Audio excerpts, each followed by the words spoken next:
Emily Elizabeth, and I'm the host of the What Fulfills You podcast, a show for and about individuals always seeking to be their best selves. On this show, we talk all about building the mindset, finding the right careers, creating meaningful relationships, and so much more. Welcome to the What Fulfills You podcast. Hello, friends. Welcome back to another episode of What Fulfills You. My name is Emily Elizabeth. I'm your host.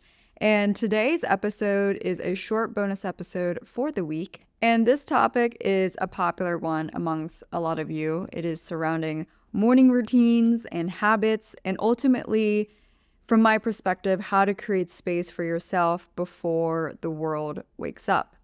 And I want to preface a few things. Number one, you don't have to be a morning person if you are not. It is okay. I know plenty of people that can't get themselves out of bed before 8, and that's okay. And sometimes it may be that you work a job that doesn't start till later and you want to use that time to sleep in. That is totally okay.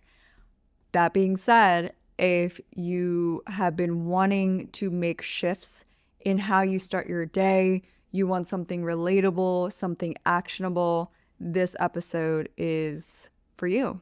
With my morning routine, I keep it really simple and straightforward, and that's probably something I would say is my biggest tip when it comes to establishing morning routines or a morning habit ritual. Like, keep it really simple for yourself, something that is a priority to you, something that you know would be better off being done in the morning, and something that helps bring you joy or a sense of groundedness as you start your day.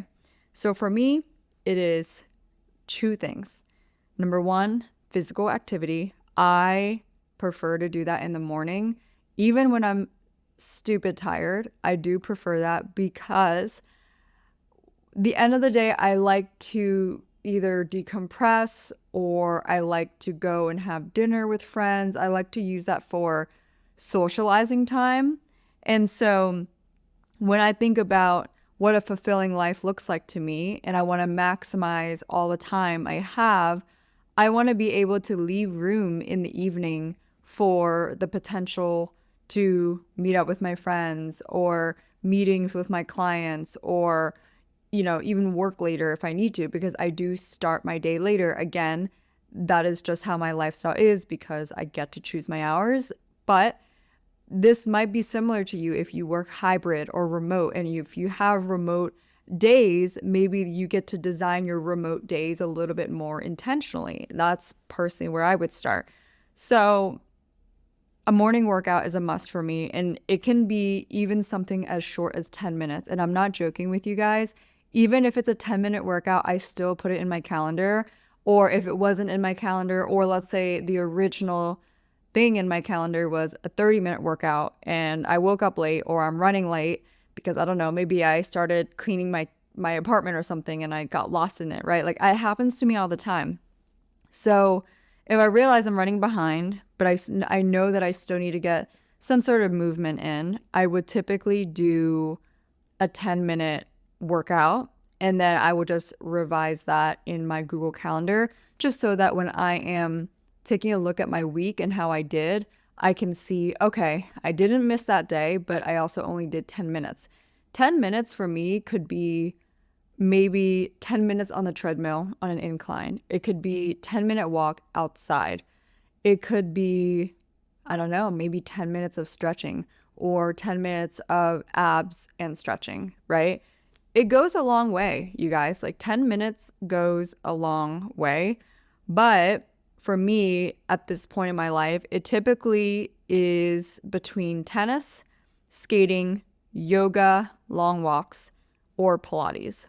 And if you are someone that's already kind of on your fitness and wellness game, like, you're kind of already doing it 2 to 3 times a week and it's been pretty consistent, my best advice to kind of level up there and start to grow in that area is to make sure your workouts are actually challenging and different. So for example, I would not just do tennis 4 days a week. for my workout. Now, if I was like training for tennis, or I was getting ready for some tournament, or playing in some league and I'm doing it for tennis practice, that's different. But I would not, at this stage in my life, rely on that as my primary workout.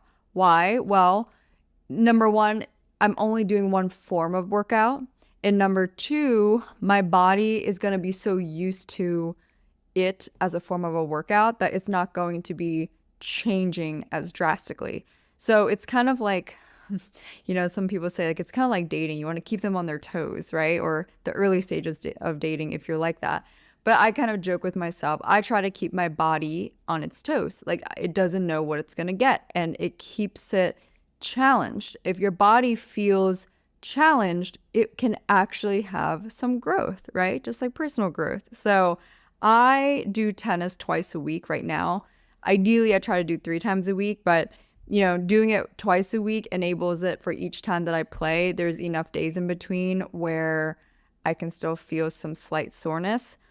And then skating, doing that once or twice a week, also same thing. Like I used to train figure skating 4 to 5 days a week when I was competitive. So doing it once or twice a week, and even trying to do like a quarter of what I used to do as a competitive skater, it is a nice workout. It's so different. It tests my endurance, it tests my cardio.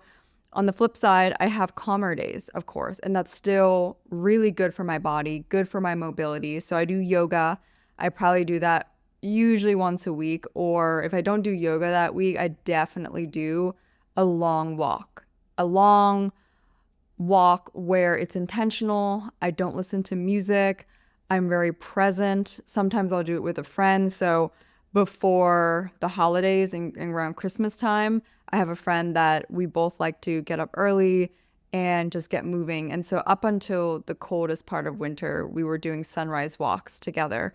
And we would go on the Brooklyn Bridge literally at 6:30 in the morning, and we would go to the end, like to Brooklyn and back. And it would take us about an hour, and we would talk, we would move our body, and it would just feel really good. So that's another way that I get my steps in. And I just know that walking for your body, like getting that movement in that form of your body, just like being upright, is so good for you. And it's still, for me, intentional. Like again, of course, in between the days, I am still lifting. So that's a huge part. I am strength training 2 to 3 days of the week. So it's usually, I don't know, like it changes every week because my tennis schedule also kind of changes based on the weather. Like if it's raining, then I'm going to move what day I'm playing tennis. And then when it's raining, I get to, working out in the gym is a no-brainer because I'm not impacted by the weather. So all I know is that when I look at my calendar, and for those of you who also love digital calendars, that's what I really love. I use Google Calendar and I color organize everything. And so everything in my calendar that is fitness oriented is in this beautiful light sky blue. And when I just look at my monthly calendar or my weekly calendar, I can instantly tell which days I got some fitness activity in. And I can tell which days are missing. And this helps when I reflect on my month, and this also helps when I plan ahead. So that's number one in my morning routine, physical activity. And for those of you who feel a little stagnant here, mix it up. If you want to do 3 times a week, I would say do one cardio type of workout, something that you enjoy, okay? It does not have to be intense, but something you enjoy. I have a friend that is learning to play tennis, and she goes to some clinic, or I think she does like semi-private lessons with one of her best friends, right? She does that before work. Her and her friend do it. Like, how fun is that? If you bring a friend and be like, hey, let's do this once a week together. Boom, that's a workout and a social activity. You literally just killed 2 birds with 1 stone. That's one idea. You could also find an accountability partner if you need that, right? You could do once a week strength training, once a week some sort of cardio, maybe sport related or something you like. Maybe it's running. And then another day of the week, you could do maybe Pilates. Maybe it's a long walk. Like when I say long walk, I'm talking 2 to 3 miles minimum, right? So like I just typically go like 1 hour, and I would typically walk 3 Yeah, 3 to 3.5 miles in that 1 mile, give or take, just depends on my pace. But that to me is, I know I can check that off as a workout. So physical activity is my number one part of the routine. And number two is a mental decompress. So this ranges. Sometimes in the morning, like for example, if I'm on a long walk, instead of listening to music, I might listen to a podcast, or usually I will actually, depends on the time, of course, but usually I would try to call a friend and I would talk to that friend on my walk. Or maybe I have done this before where I have a friend in a different time zone and we're like, hey, let's go on a morning walk together and let's talk while we're both on our walks, right? So physical activity and mental decompress, those two specific pieces or habits rather are how I simplify my morning routine. And now let's break it down into timing. Okay, so for me, as I mentioned earlier, I do start my work day a little bit later, but let's say you start your work day at 8 a.m. I understand. I really do, because I used to work in a job that started at 8, and it is really hard to get that morning workout in. However, that's where you can be efficient and mindful of what works best for you. So if I was working in a job right now that started around 8 and I still wanted to get something done in my morning routine, like workout or just have more efficiency, I would probably try to plan my life where I wake up around 5:30 in the morning and I do a 30-minute workout. So probably from 6 to 6:30. And then 6:30 to 7:30, I am showering, I'm getting ready for my day, eating breakfast if that's part of my routine, and then I'm out the door and I'm going to work at 8, right? Or better yet, if you're working remote that day, then okay, then you have extra time, right?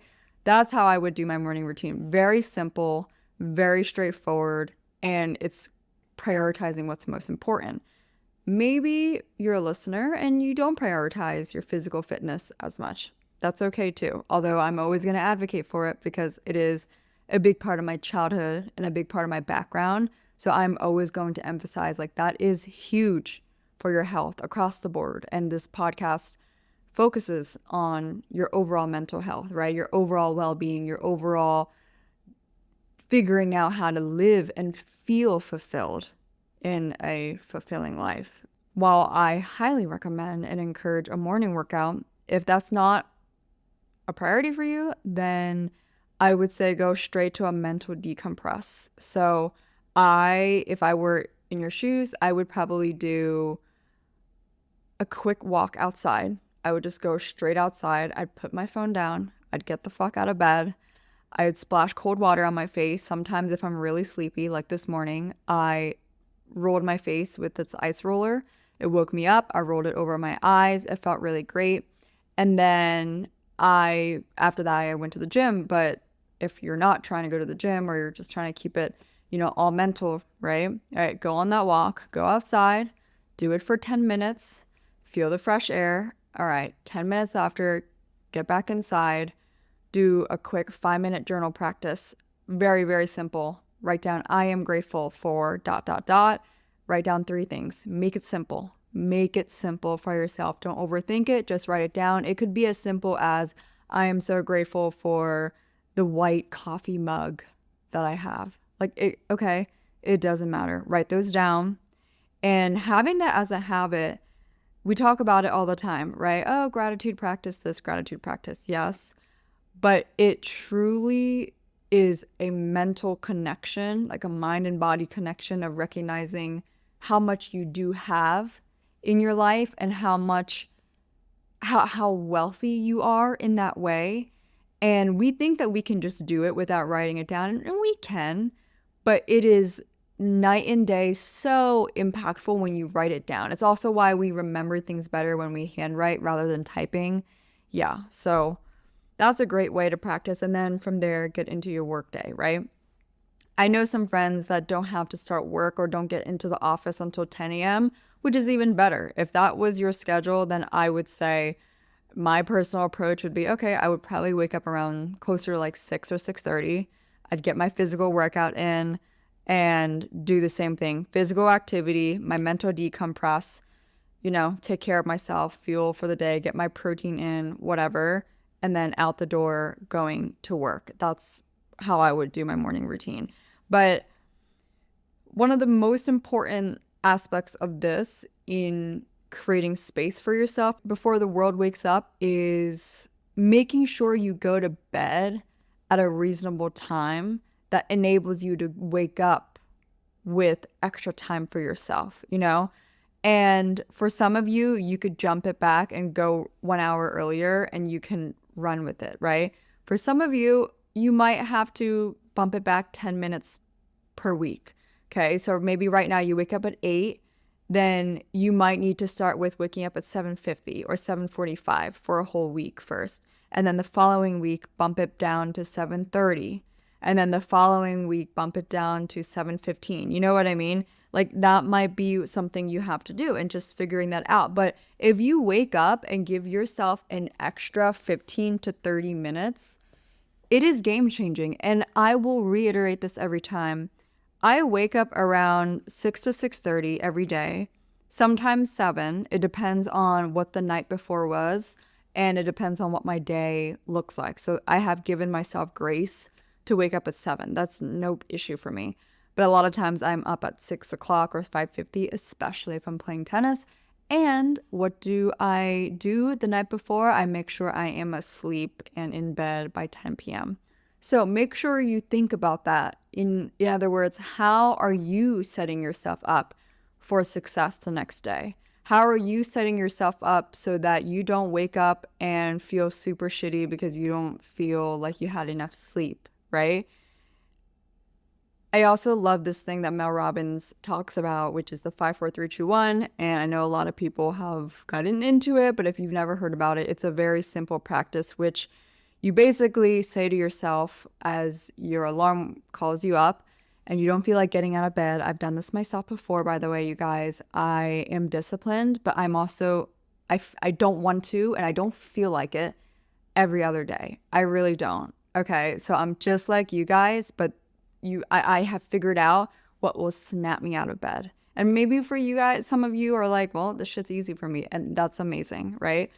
But I know for majority, it's not something we just want to do all the time. And on those days, I love the practice of saying 5, 4, 3, 2, 1, and you just get the fuck up out of bed. You burst out of bed and you're like, boom, you're up. And I love, again, splash cold water on my face. I ice roll. It wakes my face up. It really, just oof. Like, I mean, I would totally jump into a cold plunge if I could in the morning. Like, I know that would wake me up. But another part of this morning routine and habits portion I wanted to talk about is asking yourself the question, what do I want to feel? So I wrote down for my own answers, I want to feel grounded, energized, and connected with myself. Okay. So what I do then, knowing that I want to feel grounded, energized, and connected with myself, I observe the moments that I do feel this. So for me personally, I feel these 3 things when I'm on the court, on the tennis court, when I'm on the ice, when I am physically active, when I am competing in a tournament. And the reason why I notice that I feel these things is, and I've talked about it in therapy too, is that it reminds me of the developmental part of Emily. I was in these places from the age of 7 or 6, even 6, I was starting skating. But I've been on the tennis court, I've been in tournaments, I've competed. Like, that's such a big part of my childhood, and I loved it. And I think going back to that concept of connecting with your inner child, for me, that's my inner child. And so I share my personal examples to push you to think about, what could that be for you? Because you might even write off at first, like, oh, I used to play the violin, but like, that's like when I was 14. No. Like, take a pause.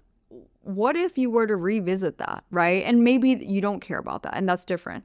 But I remember the first time I got back on the tennis court about 2 years ago, after like 5 years of not playing tennis, I was like, all right, this was actually really fun. I felt really good. And I felt the same way when I came back to skate kind of more regularly. And when I started skating at these outdoor rinks in New York, and then when I started coaching again for the seasons, I really felt myself. And so being able to recognize that, that is why I have put a priority there. For you, if that's painting, for example, maybe, just maybe like painting in the morning would help ground you. Maybe that's worthwhile to think about in your morning routine, right? Maybe a 30-minute painting session has the same energizing effect that playing tennis for me does, you know? So you want to do the things that make you feel those feelings that you want to feel. Again, I want to feel grounded, energized, and connected with myself. And I can recognize the moments that I do feel that. And so I will throw those things, the activities that make me feel that, into my calendar so that I don't lose myself in the process and in the journey of being an adult, right? And I notice that a lot of adults do lose themselves because they don't revisit the things that actually light them up. A lot of adults are bombarded with work and family responsibilities and maybe taking care of children and XYZ, right? And all of those are valid.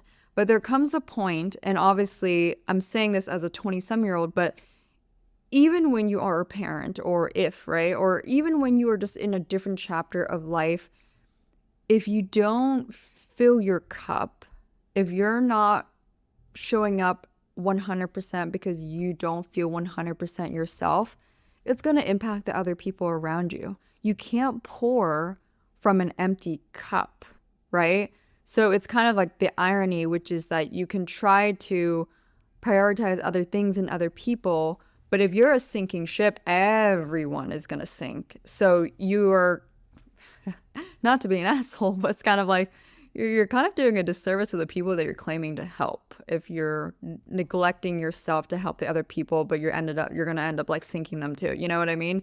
So all jokes aside, like I do really believe that. So if you can give yourself the space in the morning to help yourself feel this way, I do believe that you can impact the world differently. You can impact your coworkers differently. You can impact your partner differently. You can impact your family, your friends differently, because you will feel better and you will vibrate better. And this is why I repeat my physical activity every morning to start my day, because this is how I start my day from the most grounded Emily place. That's how I know myself, and that's how I feel connected with myself. And it's sometimes a discovery process. Remember, I did not return to tennis until 2 years ago. And I started this podcast, like 4 years ago or so, 4.5 years ago. And so for me, that has clearly evolved. You know, it's not like skating ever went away. It's not like being physically active ever went away, but I can definitely emphasize that my interest and habits in my physical wellness increased over time through the past 2 years. And so I want to dive into a few small tricks that will help you create space for yourself before the rest of the world wakes up. And by the way, these are things that I do personally. So number 1, set the alarm earlier than you need it, especially if you run late. Again, if I was working if I was working a job where I had to be there at 8 a.m., I think I would have to wake up at 5:30 because I do run a little bit late sometimes, and I'm pretty consistently like a 5 to 10 minute late person, nothing more. So I would just like that cushion, and at the bare minimum, I would know like if I'm waking up at 5:30, bare minimum, I'm getting there right on the dot at 8. But I remember when I worked in my corporate job, I didn't wake up at 5:30. I think I woke up at 6, but I also did not work out in the morning. but I gave myself enough time to, I think, have some breakfast, shower, get ready for the day, grab all my things and run out the door. And like I was driving to work. So set the alarm earlier than you need it. Second small trick is to create a harsher bedtime to be able to wake up at the time you want. So for me, depending on the next day, like I said earlier, but I will usually be in bed at the latest 10:30 p.m., usually 10 p.m. Sometimes if I'm super exhausted and I know I'm gonna be up even like earlier the following day, then I'm in bed by 9:30, that's for sure. But I will say that's my biggest crutch. I know that I don't have an issue with waking up early, but I have an issue, and this could be your case as well. I have an issue with waking up early when I feel sluggish, when I feel tired, when I feel like I did not get enough sleep. And so whose problem is that? That's mine. And how can I change that? Well, I could go to bed earlier, right? Okay, how can I create habits to get in bed earlier? Oh, I don't know, eat dinner earlier. So I'd try to eat by 7 o'clock, 7:30. I would not be scheduling like dinner nights on the nights before that I need to wake up early, right? I would probably change into my pajamas once I get home from whatever I'm doing. I change into my pajamas. I'm working on like doing my skincare routine even before dinner. That's something I'm not there yet, but I might be in pajamas, but I'm like making dinner and like I haven't done my skincare routine yet. And I know that's my biggest crutch. So just having some self-awareness and recognizing what you can do to shift will definitely help you have better habits for your mornings. And another very easy tip too, and this is especially for those of you who also want to prioritize your physical fitness, put your workout clothes out the night before to make your morning easier and quicker. So you don't have to think about what you're going to wear to the gym or to your Pilates class or whatever you're doing. You just grab it, change into it, and get out the door.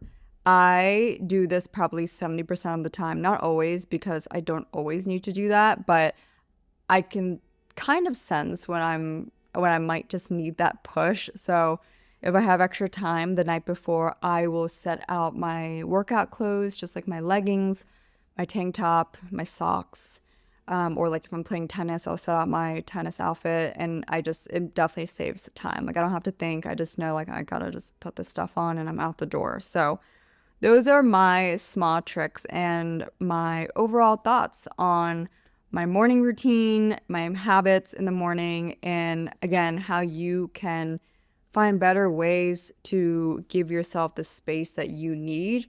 I think we all know that how you set your morning up really sets the tone for the rest of the day.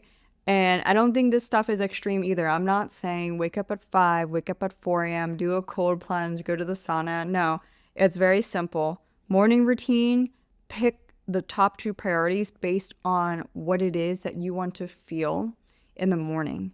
And once you figure out that combination and you start to do it over and over again, it just starts to become your lifestyle. And when it's your lifestyle, like the habits just come naturally. Like I don't even remember how I got to this place where working out is a 5 to 6 day a week thing for me, because last time I remember it was actually 4 days a week. So 5 to 6 days a week is pretty up there nowadays for me. But I think that really came about over the past, year and a half. I think it bumped up to 6 days a week, 5 to 6 days a week, past year and a half. But prior to that, it was typically like a solid 4, But again, you gotta just remember, you gotta compare to yourself, your standards, and compare to your growth.